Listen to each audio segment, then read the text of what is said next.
আজ শবে কদর। আল্লাহ সুবহানাহু ওয়া তাআলার এই নামটি আপনার রাত্রে 101 বার পড়েন, আপনার জীবনে কখনোই টাকা পয়সার অভাব হবে না।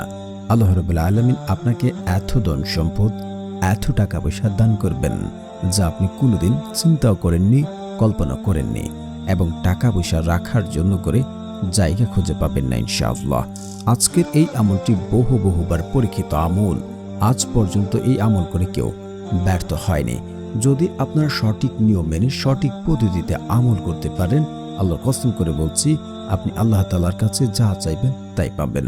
তাই বলছি, না টেনে সম্পূর্ণ ভিডিও দেখার অনুরোধ রইল। আর যারা এখনো এই চ্যানেলটি সাবস্ক্রাইব করেননি, দয়া করে চ্যানেলটি সাবস্ক্রাইব করবেন। আপনি যদি চান যে আপনার ধন সম্পদ দিন দিন বৃদ্ধি হোক, ধন সম্পদ বেড়ে যাক, আল্লাহ রাব্বুল আলামিন আপনার মনের আশা পূর্ণ করুক, তাহলে আজকে এই গুরুত্বপূর্ণ সময় মাহে রমজানে শবে কদর রাত্রে এবং আজ শুক্রবারের রাত আল্লাহ সুবহানাহু ওয়া তাআলার কাছে যদি আপনি সঠিকভাবে চাইতে পারেন, আল্লাহ রাব্বুল আলামিনের কাছে যা চাইবেন তাই পাবেন। আল্লাহ রাব্বুল আলামিন পবিত্র কুরআনে বলেন, তোমরা আমার কাছে দোয়া করো, আমি তোমাদের দোয়া কবুল করব। আল্লাহ তাআলা আরো বলেন, উদউনি আস্তাজিব লাকুম, তোমরা আমাকে ডাকো, আমি তোমাদের ডাকে সাড়া দেব। আল্লাহ রাব্বুল আলামিন তার বান্দাদের ডাকে সাড়া দেন এবং তাকে কখনোই খালি হাতে ফেরত দেন না। মাহে রমজানে প্রত্যেক দিন প্রত্যেক ব্যক্তির একটি করে দোয়া কবুল করা হয়।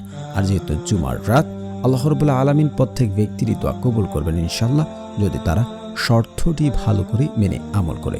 শর্ত কি? শর্ত হচ্ছে যে ব্যক্তি হারাম খাবার খাবে তার দোয়া কবুল করা হবে না, এবং যে ব্যক্তি পিতামাতার কথা শুনে না, পিতামাতার অবাধ্য সন্তানের দোয়া কবুল করা হয় না, এবং হচ্ছে যে ব্যক্তি আত্মীয়দের সাথে ভালো সম্পর্ক রাখে না, আত্মীয়দের সাথে সম্পর্ক খারাপ এবং দোয়াতেও আত্মীয় সম্পর্ক চিহ্নিত করা দোয়া রাখে, তার দোয়া কবুল করা হয় না, এবং হচ্ছে যে ব্যক্তি তাড়াহুড়া করে। এই শর্তগুলি আপনাকে ভালো করে মানতে হবে।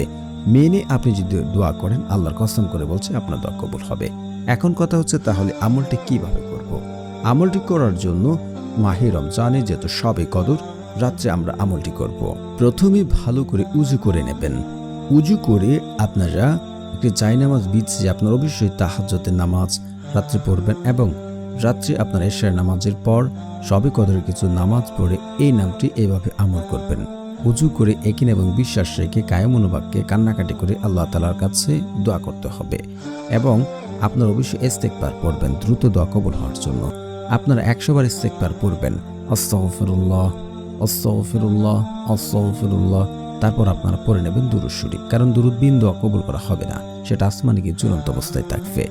সাল্লাল্লাহু আলাইহি ওয়াসাল্লাম সাল্লাল্লাহু আলাইহি ওয়াসাল্লাম সাল্লাল্লাহু আলাইহি ওয়াসাল্লাম, এভাবে আপনারা 3 বার দুরূদ শরীফ পড়ে নেবেন। তারপর আপনার আল্লাহ সুবহানাহু ওয়া তাআলার এই শক্তিশালী নামটি 101 বার পড়বেন। তো প্রিয় বন্ধুরা, যারা আমার এই চ্যানেলটি সাবস্ক্রাইব করবেন তাদেরও মনের আশা পূর্ণ হবে ইনশাআল্লাহ।